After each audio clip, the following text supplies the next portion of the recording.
Muy bien, vamos a leer Mateo 7, versículos del 13 al 23, que es todo el contexto de los versículos en los que hoy vamos a centrarnos. Hoy nos vamos a centrar del 21 al 23, pero vamos a leer desde el 13, ¿vale? Dice el Señor en el Sermón del Monte, ya al final de este sermón: entrad por la puerta estrecha, porque ancha es la puerta y espacioso el camino que lleva a la perdición, y muchos son los que entran por ella. Porque estrecha es la puerta y angosto el camino que lleva a la vida, y pocos son los que la hallan. Guardaos de los falsos profetas que vienen a vosotros con vestidos de ovejas, pero por dentro son lobos rapaces. Por sus frutos los conoceréis. ¿Acaso se recogen uvas de los espinos o higos de los abrojos? Así todo buen árbol da buenos frutos, pero el árbol malo da frutos malos. No puede el buen árbol dar malos frutos, ni el árbol malo dar frutos buenos. Todo árbol que no da buen fruto es cortado y echado en el fuego. Así que por sus frutos los conoceréis. No todo el que me dice Señor, Señor entrará en el reino de los cielos, sino el que hace la voluntad de mi Padre que está en los cielos. Muchos me dirán en aquel día, Señor, Señor, ¿no profetizamos en tu nombre, y en tu nombre echamos fuera demonios, y en tu nombre hicimos muchos milagros? Y entonces les declararé: apartaos de mí, hacedores de maldad.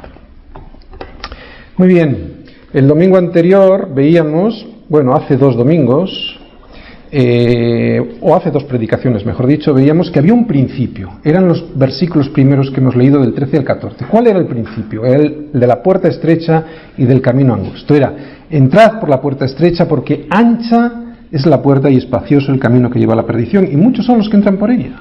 Porque estrecha es la puerta y angosto el camino que lleva a la vida, y pocos son los que la hallan.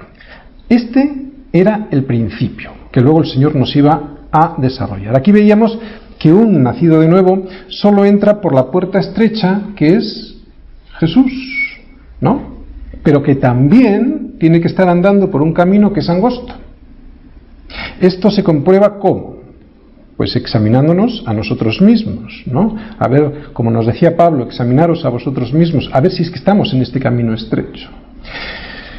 Bien, esto puede producir a veces angustia en algunos cristianos, ¿verdad? En algunos cristianos verdaderos. Precisamente produce angustia en los cristianos verdaderos porque ven estos cristianos que en su vida hay pecado, ¿no? Pero hay que recordar que Juan, en Primera de Juan, en la carta, se nos advierte que aquel que diga que no tiene pecado, miente y hace mentiroso a Dios, ¿no? Por lo tanto, no se trata de que nunca encuentres pecado. Eso no es otra cosa. Así que, ¿qué quiere decir este camino angosto y esta advertencia del Señor y de Pablo sobre examinarnos a nosotros mismos? Pues es esto: que si eres de verdad un nacido de nuevo, caminarás por este camino angosto como un estilo de vida, ¿no? Andarás por él sistemáticamente. Y cuando circunstancialmente te apartes por el camino, o te apartes de este camino, vendrá el Padre a buscarte. Luego veremos qué es esto de que el Padre viene a buscarte, ¿de acuerdo? El pastor de pastores viene a por ti. Esto tiene mucho que ver con que te conoce. Vamos a oír en esta predicación muchas veces esta palabra, la palabra conocer. Sin embargo, el entretenimiento, ¿dónde se encuentra? En el camino ancho. ¿Y su propósito cuál era? El propósito de este entretenimiento: que no te fijaras en el final, ¿no? Las consecuencias que te traería andar en ese camino ancho, ¿no? Y así provocar tu perdición. Para eso es el entretenimiento. Este entretenimiento del camino ancho no producía gozo. Había alegría, y era una alegría puntual. Era una alegría que se circunscribía más bien a las circunstancias exteriores, ¿no? Pero ¿qué pasaba cuando estas circunstancias exteriores desaparecían? Desaparecía la alegría, porque no había un gozo basado en algo profundo en el corazón, ¿no? Y sabéis, las circunstancias siempre cambian, y lo estamos viendo ahora con la crisis, por ejemplo, ¿no? El gozo, sin embargo, está en el camino angosto, y lo produce el Señor en tu corazón al saber, y no solo al sentir, ¿de acuerdo? Al saber que estás en la verdad que es Él. Por este camino te preguntas y te pruebas a ti mismo si realmente tu profesión fue cierta, ¿no? La profesión de fe solo son palabras, Y es de lo que vamos a hablar hoy. Son palabras dichas con la boca. Es necesario, además de una profesión de fe, creer. Y creer significa obedecer. Y obedecer no cualquier cosa, sino a la verdad. Y además tener la esperanza puesta en Dios, que Él es poderoso para cumplir con su promesa. Por lo tanto, fe es mansedumbre, obediencia y confianza. Si falta la confianza, no hay fe, ¿de acuerdo? Es confianza en Dios y no en tus propias fuerzas. Creer. Creer cree mucha gente. Gente que intuimos que está mal porque vemos sus frutos. ¿Cómo sé yo que no estoy engañado como ellos? Bueno, pues hoy vamos a ver esto. Pero os adelanto que se trata de un proceso, una vida en proceso de ser cambiada para ser más como Él, ¿no? Y que cuando de repente te encuentras transitando por el camino ancho, va a venir el pastor de pastores, y te devuelve al camino estrecho. Esto tiene mucho que ver, otra vez lo vuelvo a repetir, con que te conoce. Voy adelantándoos datos importantes de la escritura de hoy. El desarrollo de este principio, el de la puerta estrecha y el camino ancho, lo vimos ya en la predicación de que hablaba de... La primera parte del desarrollo era cuando hablaba el Señor de los falsos profetas, ¿verdad? ¿Qué decía de los falsos profetas? 3 cosas. Primero, que existían. Segundo, que son falsos, o sea, que van a contar una verdad a medias. Esto era muy importante. Una verdad que te van a hurtar y que es una verdad fundamental porque afecta a tu salvación. Por eso eran falsos, ¿no? Y te decía el Señor que te cuidaras de ellos porque precisamente por no contarte toda la verdad te podían llevar al abismo. Y además el Señor nos animaba a descubrirles, enseñándonos cómo poder descubrirles, ¿no? Y nos decía que por sus frutos les conoceréis. Así les desenmascarábamos. Esta era la primera parte del desarrollo del principio. Volvemos a repetir, el principio era puerta estrecha, camino angosto. Y decía que por ahí, por esa puerta y por ese camino, iban a aparecer lobos. Pero nos advierte de algo más. Y esta es la segunda parte del desarrollo de este principio. Y es lo que vamos a ver hoy. Hoy veremos la segunda parte del desarrollo de este principio, que es, como decimos, la puerta estrecha y el camino angosto. Nunca os conocí. Mateo 7, del 21 al 23. Señor, Señor. Vamos a leer los versículos que nos tocan hoy.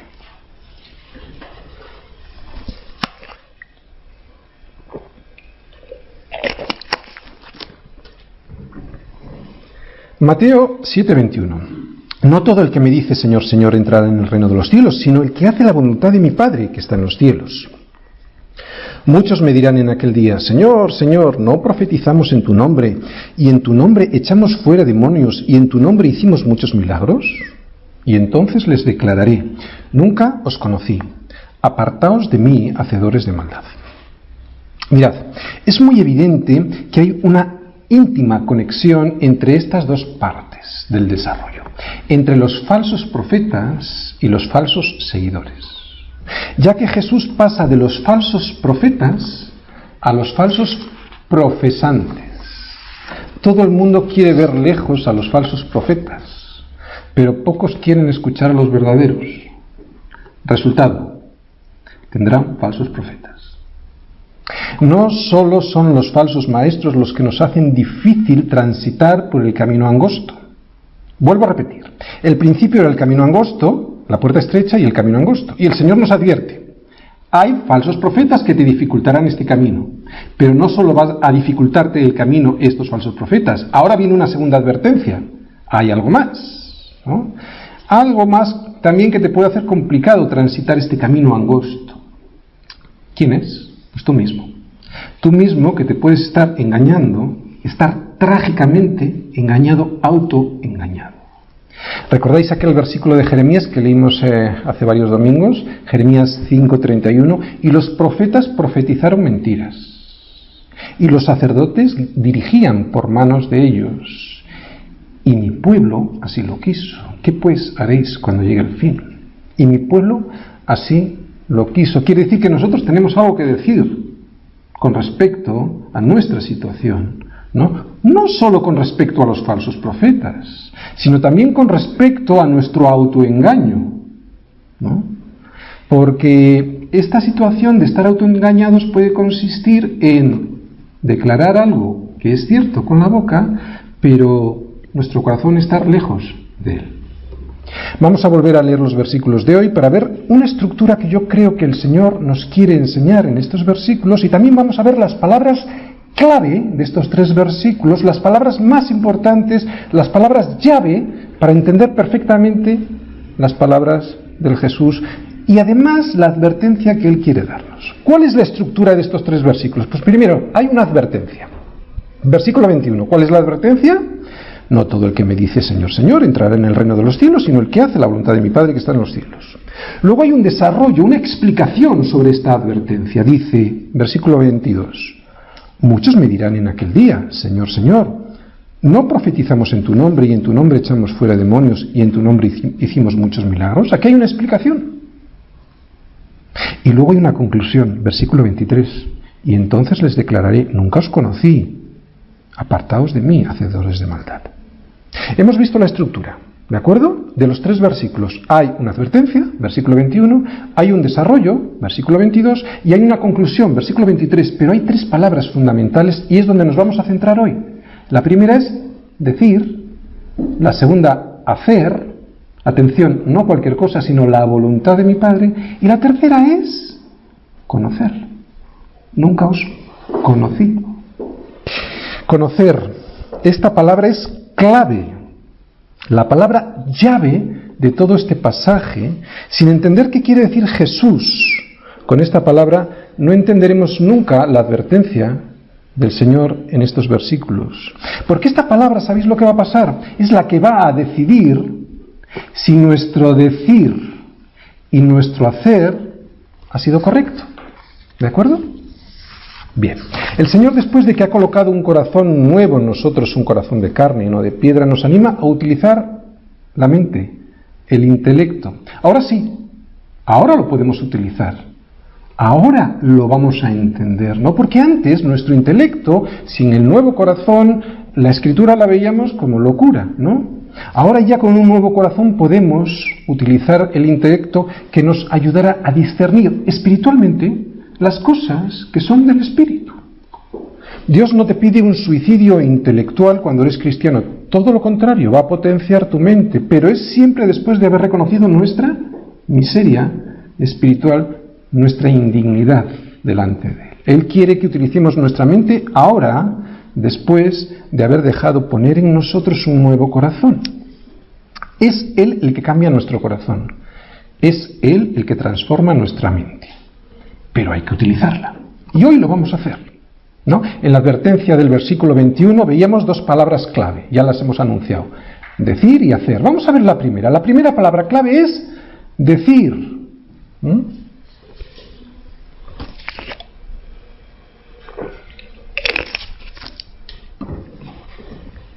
Y el versículo dice, no todo el que me dice Señor, Señor. ¿Sabes qué es esto? Lo vuelvo a repetir. No todo el que me dice Señor, Señor. ¿Qué es esto? Esto es una profesión de fe. ¿Sabes lo que es una profesión de fe? Es una serie de verdades que están contenidas en la Escritura y que decimos delante de Dios, de nuestros hermanos y del resto de las personas, ¿no? ¿Sabes cuánto vale una confesión de fe para Jesús? Nada. Absolutamente nada. Y Señor, Señor, no solo es una confesión de fe, es una profesión de fe enfática de que Jesucristo es el Señor. Y sin embargo Jesús dice, nunca os conocí, apartaos de mí, hacedores de maldad. Ahora bien, un paréntesis. Esta advertencia no significa que el Señor critique las confesiones de fe. No es una crítica a la ortodoxia. No es una crítica a los que dicen, a los que decimos, Señor, Señor. Nadie puede llamar a Jesús Señor si no es por el Espíritu Santo, nos dice Pablo en 1 Corintios. Es evidente que hay que decir Señor, Señor. Es ortodoxo decir Señor, Señor. Ortodoxo, es una palabra griega, dice ortodoxa. Orto significa correcto, doxa es un decir de una verdad, ¿no? Es una verdad correcta. La ortodoxia es muy importante, la buena doctrina es fundamental, la buena teología es una condición sine qua non. Ahora es una palabra en latín, sin la cual no vas a entender nada. Por lo tanto, es interesante, es bueno una buena doctrina. Es una condición necesaria, puntos suspensivos, pero no suficiente. Es lo que nos va a querer decir el Señor, ¿vale? Por lo tanto, volvemos a repetir, el Señor no está criticando a los que dicen Señor, Señor, ¿vale? Hay que leer todo el pasaje para entender bien esto. Lo que está diciendo Jesús es que no se puede decir solo Señor, Señor y ya está. Faltaría pues que, después de la ortodoxia, la ortopraxis. Volvemos otra vez, orto, correcto, praxis, acción, un hecho, bien, correcto. Pero eso lo vamos a explicar luego, ¿ah? ¿Qué es lo que hay que hacer? Decíamos que el Señor no critica la buena doctrina, y es que hay muchas personas que para no someterse a la voluntad del Padre, separan este pasaje desconectando todas estas palabras, ¿no? Decir, hacer, conocer, y entonces se pierde el verdadero significado de las palabras de Jesús. Ellos dicen, mira, no se trata de doctrina, se trata de hacer. No, es importante la doctrina, porque entonces es cuando caen en hacer obras. Y fijaros en el versículo 22. Hay unas obras ahí hechas, y sin embargo el Señor les critica, ¿no? Estas obras que intentan justificarnos delante de Dios diciéndole al Señor, mira qué bueno que soy, me merezco el cielo, ¿verdad? Entonces, Señor, tú me debes la salvación porque yo la he comprado. Es ridículo. Y esto es precisamente por una mala doctrina, por lo tanto el Señor no está criticando la ortodoxia. Claro que hay que hacer cosas, pero luego de entender bien qué significa lo que nos quiere decir el Señor. No se trata de hacer obras en la carne, lo hemos visto en todo el Sermón del Monte, ¿os acordáis, no? El Señor nos decía que teníamos que tener una justicia mayor que la de los escribas y fariseos. ¿Qué hacían los escribas y fariseos? Cumplían la ley. Los escribas y fariseos no mataban, los escribas y fariseos no hacían nada incorrecto delante de la ley, y sin embargo necesitábamos una justicia mayor que ellos, ¿no? ¿Por qué? ¿Qué quiere decir el Señor con esto? Es que ellos hacían obras de la ley para justificarse delante de los demás y delante de Dios, no para dar un fruto espiritual, sino como una soberbia religiosa. Luego veremos en qué consiste este hacer, ¿vale? Estamos analizando el decir. De momento diremos que lo que está señalando Jesús es que se puede creer intelectualmente, históricamente, en Él, en Jesús, y sin embargo estar muy lejos de Él, muy lejos de la voluntad del Padre, ¿no? Incluso se puede sentir al Señor, ¿no? Puedes decir y sentir al Señor. Eso es lo que parece decir estas palabras, Señor, Señor, parece que es un sentir también, ¿no? Y sin embargo, estar muy lejos de Dios. Por lo tanto, es posible que alguien predique la correcta doctrina, es posible que alguien tenga los conocimientos adecuados, es posible que alguien clame al Señor de una manera enfática y con sentimiento, y sin embargo, estar fuera del reino de los cielos. Un ejemplo, lo vemos en Lucas. El Señor envió a 70 de sus discípulos delante de Él y volvieron los 70 con gozo. Le decían al Señor, Señor, aún los demonios se nos sujetan, ¿no? ¿Y qué les dijo el Señor? Les dijo, no os regocijéis de que los espíritus se os sujetan, sino regocijaos de que vuestros nombres están escritos en los cielos. Habían sido enviados a predicar y a arrojar demonios, y habían tenido mucho éxito, pero regresaron ¿cómo? Llenos de orgullo y de autosatisfacción por todo lo que habían hecho. Esto es muy importante para entender lo que nos quiere decir el Señor, Y el Señor le responde algo así como esto, pero yo no os lo dije ya en el Sermón del Monte, os lo advertí allí, os dije que había muchos, fíjate, muchos que profetizarán en mi nombre y en mi nombre echarán fuera demonios y en mi nombre harán muchos milagros. No te dejes engañar por estas cosas, no te dejes engañar por los números de la iglesia, no te dejes engañar por las predicaciones multitudinarias, pruébate a ti mismo, mira debajo de tu corazón, rasca un poquito. ¿Tienes el carácter de mi Padre? ¿Te pareces a Él? ¿Eres pobre en espíritu? ¿Lloras por tu pecado? Volvemos a las bienaventuranzas. deseas el pan que descendió del cielo, o sea, tienes hambre y sed de justicia, de esa justicia que es Cristo, ¿no? No seas de los muchos que se autoengañan diciendo, Señor, Señor, sé de los pocos, porque dice el Señor que muchos se engañarán, o sea, sé de los pocos que poseen este carácter de las bienaventuranzas.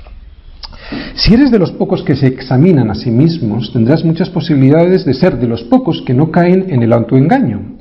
No se trata solo, pues, estamos analizando el decir, no se trata solo, pues, de decir con la boca, sino de creer en el corazón. Y creer significa fe, y ya hemos hablado de lo que es la fe, obedecer, no tu voluntad, sino la voluntad de Dios. Hemos visto el decir, es bastante fácil de entender. Vamos a ver el hacer. Esta es la segunda palabra que vamos a ver hoy. Hacer.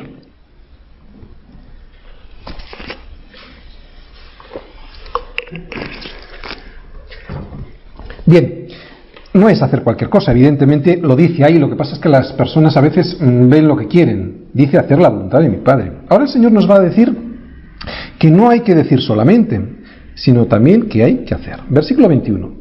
No todo el que me dice Señor, Señor entrará en el reino de los cielos, sino el que hace la voluntad de mi Padre que está en los cielos. Algo muy importante a aclarar en este segundo punto es lo que acabamos de decir, que es la voluntad de Dios lo que hay que hacer. Ahora bien, la voluntad de Dios no es algo que ni tú ni yo podamos hacer. Tú no puedes hacer la voluntad de Dios. Olvídate. Somos incapaces para hacerla. Lo único que podemos hacer nosotros para llevar a cabo la voluntad de Dios es la disposición. Me voy a explicar. Mirad, aquí está la clave. ¿En qué consiste esta disposición? Pues en reconocer nuestra incapacidad para llevar a efecto la voluntad de Dios. El poder llevar a efecto la voluntad de Dios depende en la medida en la que tú te veas incapaz de llevarla a efecto. Es increíble, pero es así, es el mundo al revés del Sermón del Monte, ¿no? Como hemos estado viendo en este Sermón del Monte, no se trata de descubrir el campeón que hay en ti, ¿no? Este es un lema de una mega iglesia que muchos de aquí conocemos, ¿verdad? De un falso profeta, sino de todo lo contrario, de descubrir la rata que hay en ti.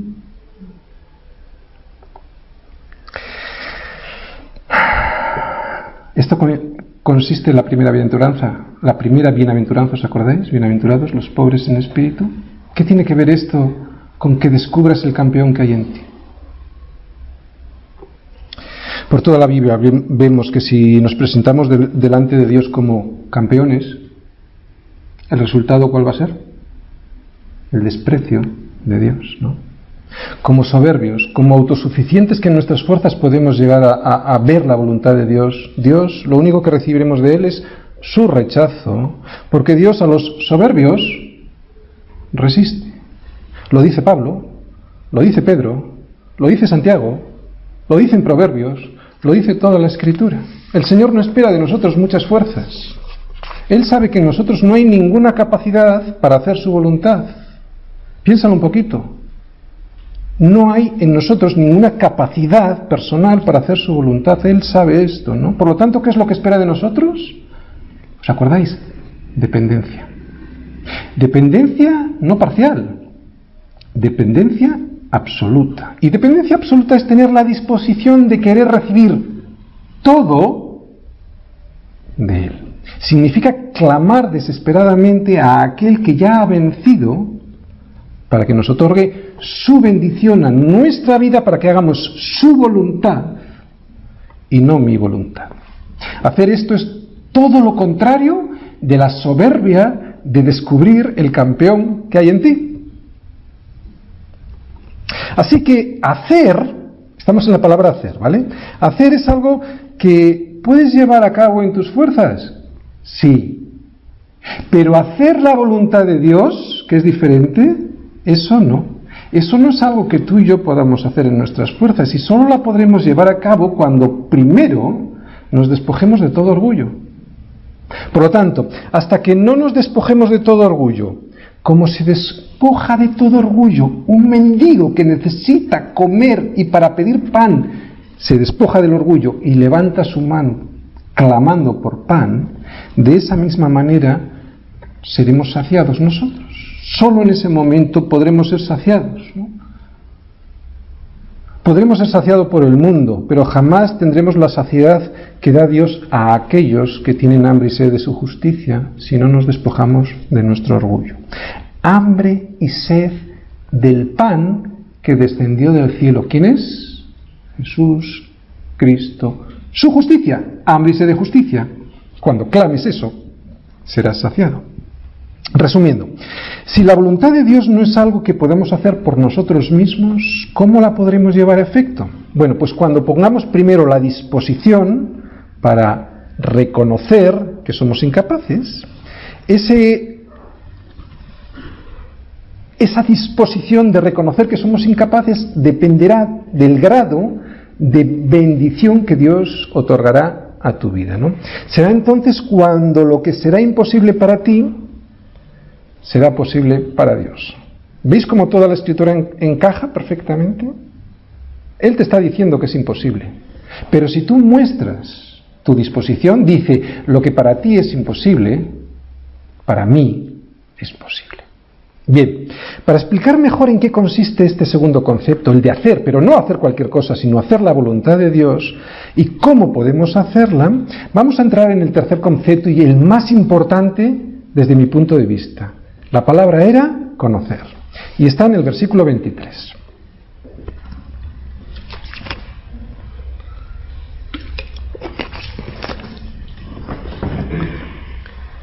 Leemos, y entonces les declararé, nunca os conocí, apartaos de mí, hacedores de maldad. ¡Wow! Está aquí la clave. Antes decíamos que si eres de verdad un nacido de nuevo, caminarás por este camino angosto. ¿Cómo? Como un estilo de vida, no es algo forzado, es un estilo de vida. Andarás por este camino gozoso, aunque circunstancialmente te rodeen problemas y esas cosas que te rodean no sean muy favorables. Pero puede ocurrir que cuando te apartes circunstancialmente del camino, venga el pastor de pastores y venga por ti. ¿Por qué crees que vendrá por ti? Porque te conoce. Esto es francamente maravilloso. Mira, te lo voy a explicar cómo va a venir a ti. Y por lo tanto, cómo le vas a conocer mejor. Estamos hablando todo el rato ahora de conocer, ¿eh? Esta palabra, como decimos, es fundamental en el pasaje de hoy. Y si no entendemos ortodoxamente qué quiere decir conocer, no entenderemos lo que el Señor nos quiere transmitir en estos versículos. Lo primero que voy a decir es lo siguiente. Es Él el que te conoce a ti, no tú que le conoces a Él. Eso viene después. ¿De acuerdo? Es Él el que te conoce a ti, no tú a Él. Eso viene después y te voy a explicar cómo puedes conocerle. Amós 3, versículo 2. A vosotros solamente he conocido de todas las familias de la tierra, por tanto os castigaré por todas vuestras maldades. El Señor le está diciendo al profeta Amós algo que quiere saber sobre su pueblo. Y dice, a vosotros, al pueblo de Israel, solamente he conocido de todas las familias de la tierra y por lo tanto os castigaré por todas vuestras maldades. ¿Qué quiere decir aquí el Señor? Conocer a alguien significa tener un interés muy especial por esa persona. Estas palabras del Señor, dichas a través del profeta Amós, significa que el Señor tenía una muy especial relación con el pueblo de Israel. El Señor conocía a Israel y por eso habría disciplina si se extraviaban. Salmo 23, 4. Es un salmo muy conocido. Salmo 23, 4. Aunque ande en valle de sombra de muerte, no temeré mal alguno, porque tú estarás conmigo. Tu vara y tu cayado me infundirán aliento. Voy a destacar aquí dos palabras: vara y cayado. El cayado es un instrumento para guiar a las ovejas, y la vara se supone que la utilizaban los pastores para disciplinar. Entre otras cosas, la vara se usaba para romper la patita de aquellas ovejas que tenían la costumbre de extraviarse del rebaño. Y claro, cuando hay por ahí una ovejita sin pastor, más que una oveja, lo que es un apetitoso bocado para el lobo. ¿Qué pretendía el pastor al romperle la patita a la oveja? Bueno, primero que no se volviese a escapar, pero lo más importante es que de esta manera el pastor podía cuidar a la ovejita, podía vendarle la patita a la ovejita, podía llevarla sobre sus hombros mientras esta oveja no podía caminar, mientras se sanaba. De esa manera la oveja asociaba el olor de su pastor con el amor que le estaba teniendo en su cuidado, ¿no?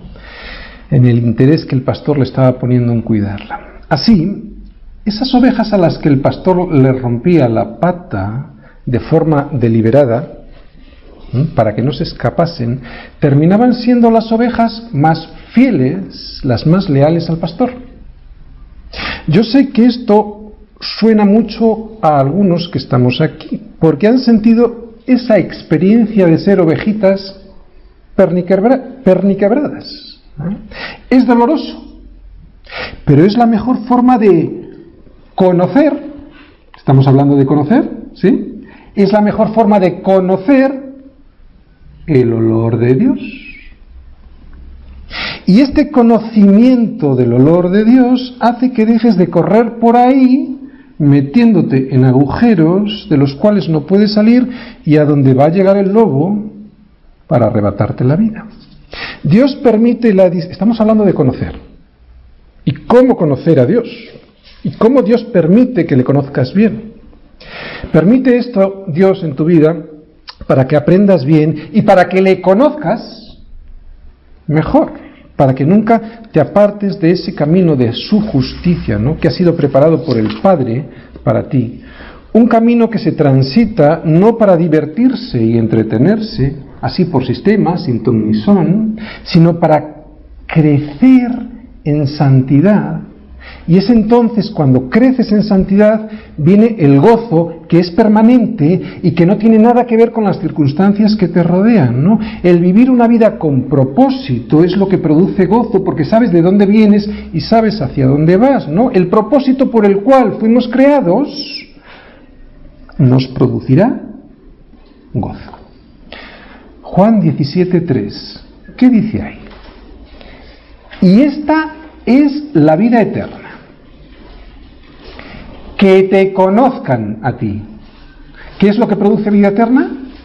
Conocer a Dios. Volvemos a leerlo. Y esta es la vida eterna, que te conozcan a ti, el único Dios verdadero, y a Jesucristo, a quien has enviado. Volvemos a repetir, ¿en qué consiste la vida eterna? En que te conozcan a ti. ¿Veis la importancia de esta palabra? ¿Veis la importancia de que en estos tres versículos que estamos viendo de Mateo 7, 21, 22 y 23, el punto de inflexión de todo, el que nos va a dar la clave del entendimiento es la palabra conocer? Bien. La vida eterna que empieza en este mundo, la gente es que no es consciente de esto. La vida eterna comienza en este mundo, no depende de otra cosa que de conocer a Dios. En aquel día muchos me dirán, dijimos, hicimos. ¿Qué dice el versículo 22? Muchos me dirán en aquel día, Señor, Señor, ¿no profetizamos en tu nombre? Y en tu nombre echamos de fuera demonios, y en tu nombre hicimos muchos milagros. Pero no se trata ni de decir ni de hacer, se trata de dar fruto, que es muy diferente. Por eso el Señor les dice a estos que dicen y que hacen, y además cosas muy buenas, les dice, nunca os conocí. Los fariseos, los religiosos, ¿vale? Cualquier religioso de cualquier tiempo, ellos, los fariseos, decían y hacían obras para justificarse delante de Dios, pero es que no se trata de hacer, se trata de los frutos que son imposibles de imitar. Los frutos del Espíritu son imposibles de imitar, son frutos producidos por una relación personal con Jesús. Por eso la clave está en conocer. Hay una relación muy íntima entre conocer y dar fruto. Cuando Jesús dice que por sus frutos los conoceréis, no dice que por sus obras los conoceréis, ¿no? Los escribas y fariseos obraban para ser vistos de los hombres, hacían obras para justificarse delante de los hombres y delante de Dios, para que Dios se lo debiera, por orgullo religioso. Pero Jesús siempre habla de frutos. Él dice que si permanecemos en Él, fijaros, relación, conocimiento, si permanecemos en Él, que es la vid verdadera, nosotros daremos fruto. No solo dice fruto, dice mucho fruto. Como pámpanos que están insertados en la buena vid. Los frutos no es algo de lo que debamos gloriarnos, es para darle la gloria a Él, porque es de la vid verdadera de donde sale todos los nutrientes. Los malos frutos, los del versículo 17 que leímos antes, así, el versículo 17 dice, así todo árbol, buen árbol da buenos frutos, pero el árbol malo da frutos malos. Estos frutos malos son frutos que imitan, pero que no son. Son frutos que imitan, pero no consiguen engañar a nadie, porque saben mal y no nutren, ¿no? Pero los frutos del Espíritu son inimitables. ¿De acuerdo? ¿Crees que se puede imitar los frutos del Espíritu? Piensa un poquito. ¿Crees que se puede imitar el amor, el gozo, la paz, la benignidad, la paciencia, la fe, la mansedumbre, la templanza? Dice Pablo en Gálatas, contra todo esto no hay ley. O sea, no hay obras que hagas. Son inimitables y surgen, volvemos a decir, de conocer, o sea, de una relación personal. Los escribas y fariseos no robaban ni mataban, pero Jesús nos dice que si nuestra justicia no fuese mayor que la de ellos, no entraríamos en el reino de los cielos, Mateo 5:20. ¿Por qué? ¿Qué les faltaba? Otra vez, que no tenían comunión con Él. ¿Veis dónde está la clave otra vez? En conocer. No le conocían, estaban lejos de Dios. Volvemos a leer Juan 17, versículo 3. Dice, y esta es la vida eterna, que te conozcan a ti, el único Dios verdadero, y a Jesucristo, a quien has enviado. Por lo tanto, en estos versículos de hoy, de Mateo 7, del 21 al 23, vemos que el énfasis no está en lo que decimos, ni lo que hacemos, sino en lo que somos. ¿Y qué es lo que somos? Hijos de Dios. Y eso hará que demos fruto porque le conocemos. La justicia de los escribas y fariseos consistía en hacer obras que imitaban los frutos del Espíritu, pero su corazón estaba lejos de Dios porque no tenían relación con Él, porque no le conocían. Voy a repetir mucho esta palabra. La palabra conocimiento implica una relación muy íntima, ¿no? Es el conocimiento del cual habla la Biblia. Cuando veas en la Biblia la palabra conocer, habla de una relación muy íntima, relaciones muy personales, ¿no? No habla de un conocimiento meramente informativo, ¿no? Yo puedo profesar, decir que conozco a Jesucristo, Señor, Señor, ¿no? Pero ¿Jesucristo me conoce a mí? Porque si no me conoce, de nada me va a valer decir que yo le conozco, ¿eh? Un ejemplo. Si yo llego a la puerta del Palacio de la Zarzuela y digo que conozco al rey de España, me echarán a patadas.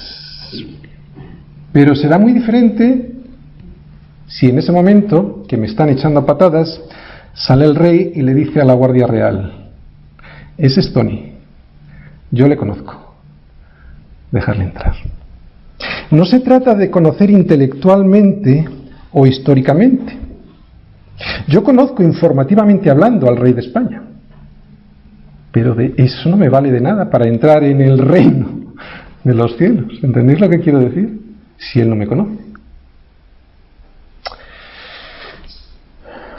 Bueno, yo quiero saber cuál es la voluntad de Dios para poder hacerla, ¿verdad? Porque estábamos en este punto. Bien, habíamos dicho, después de reconocernos inútiles para hacerla, si quieres hacer la voluntad del Padre, primero has de reconocerte inútil, por lo tanto no en tus fuerzas.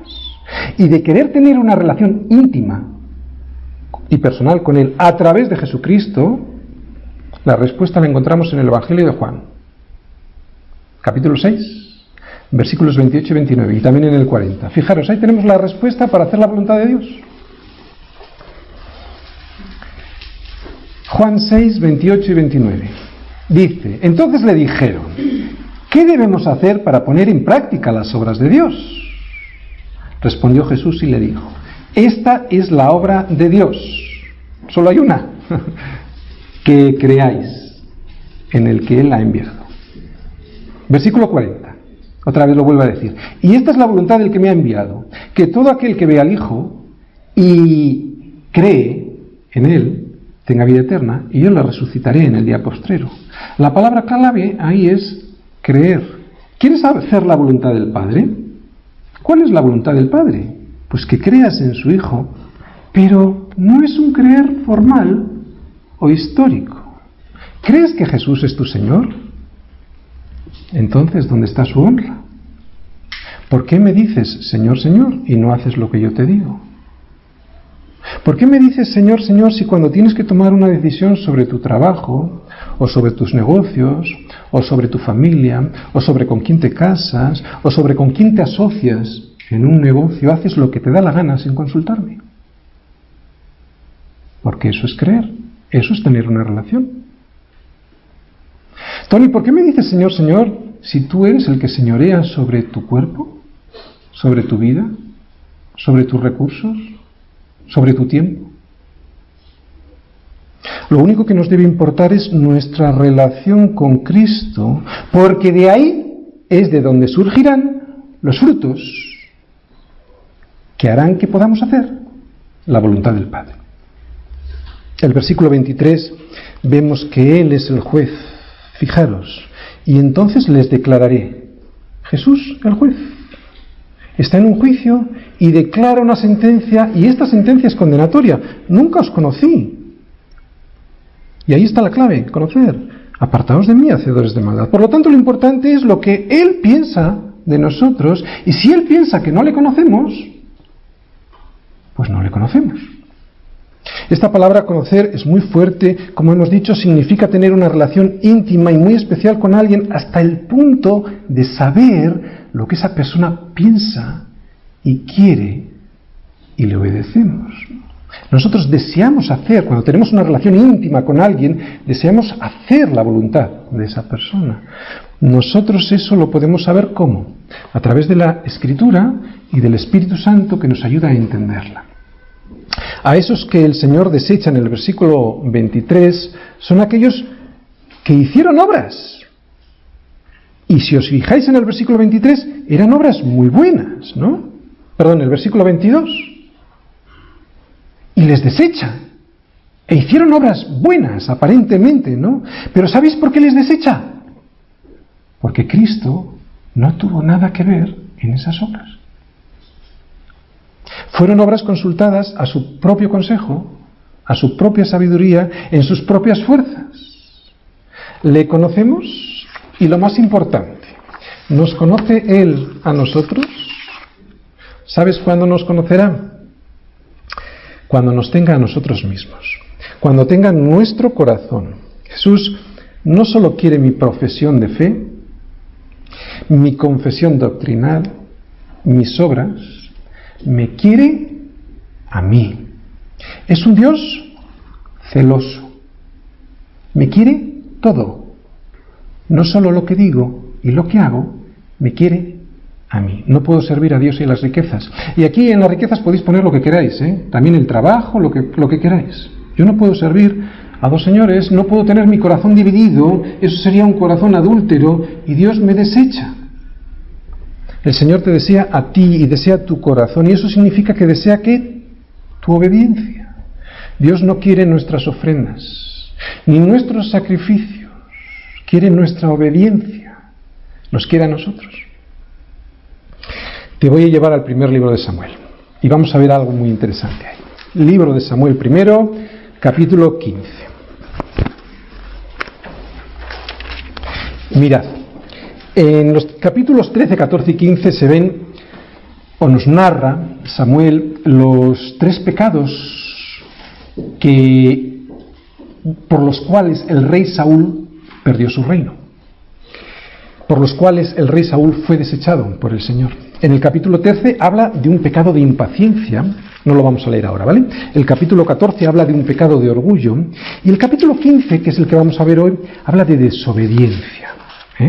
Y dice en el versículo 3 de ese capítulo 15, le dice el Señor al rey Saúl, ve pues y hiere a Amalec y destruye, ¿qué? Todo, ¿vale? No parte, todo lo que tiene y no te apiades de él. Versículo 7. Y Saúl derrotó a los amalecitas. Aquí en estos versículos del 17 en adelante vamos a ver que media obediencia es una desobediencia. Porque derrotó a los amalecitas, versículo 9, y Saúl y el pueblo perdonaron a Agag y a lo mejor de las ovejas. Vaya, hombre, no destruyeron todo, se quedaron con lo mejor, ¿vale? Y del ganado mayor, y de los animales engordados, y de los carneros, y de todo lo bueno, y no quisieron destruir más que lo que era vil y despreciable destruyeron. Y fijaros, precisamente por esta desobediencia, lo que le dice Samuel, o mejor dicho, lo que dice Dios a Samuel sobre el rey Saúl. Dice, versículo 11, me pesa haber puesto por rey a Saúl, porque se ha vuelto en pos de mí. O sea, no tiene relación conmigo y no ha cumplido mis palabras, ¿no? Versículo 15, y Saúl respondió, fue el profeta Samuel a hablar con Saúl para comentarle las palabras de Dios, y le dice a Samuel, le dice Saúl, de Amalec los habían traído porque el pueblo perdonó lo mejor de las ovejas y de las vacas para sacrificarlas al Señor tu Dios, pero lo demás lo destruimos, o sea, hicimos algo, ¿no? Pero Samuel le responde, esto no es lo que te dijo Dios. Versículo 22, ¿se complace el Señor tanto en lo? Porque claro, Samuel decía, hemos reservado esto para hacer sacrificios, para hacer holocaustos. Era una justificación a su desobediencia. Y entonces Samuel le dice, ¿se complace el Señor en los holocaustos y víctimas, como en que se obedezca a las palabras del Señor? Ciertamente el obedecer es mejor que los sacrificios y el prestar atención, o sea, el tener comunión con Dios, mejor que la grosura de los carneros. ¿Os dais cuenta? Yo puedo decir cosas acertadas y correctas aquí desde el púlpito. Incluso puedo estar muy ocupado haciendo y siendo muy activo en cosas muy interesantes, diciendo y haciendo cosas que aparentemente son maravillosas. Mateo 7:22. Ahí se ve que hacían cosas interesantes. Y sin embargo, no darme a mí mismo al Señor, puedo estar haciendo todo eso para mí mismo. Y eso es lo que me pide el Señor, que sea consciente, ¿no? Puedo estar resistiéndome al Señor en el punto más vital de todos, que es entregarle toda mi vida, entregarle mi corazón. Y eso es el mayor insulto que le podemos hacer a Dios.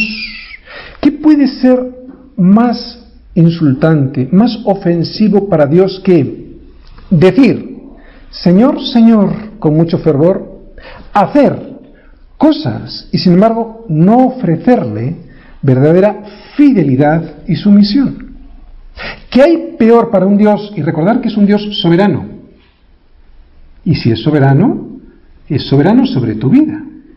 ¿Qué hay peor para un Dios soberano que insistir en retener nosotros el control de nuestra propia vida? Entonces ya no es soberano. Si le resistimos, si queremos controlar nuestra vida, estamos diciendo, no eres soberano, ¿no? Y permitir que nuestras opiniones y argumentos, no los de la Escritura, sino nuestras opiniones, nuestros argumentos, dirijan lo que hacemos y cómo lo hacemos. La mayor ofensa que le podemos hacer al Señor es tener una voluntad que no se ha entregado en forma completa y total. Y sea lo que fuere lo que hagamos, por grandes que sean nuestras ofrendas y sacrificios, por maravillosas que sean las obras hechas en su nombre, no nos servirá de nada.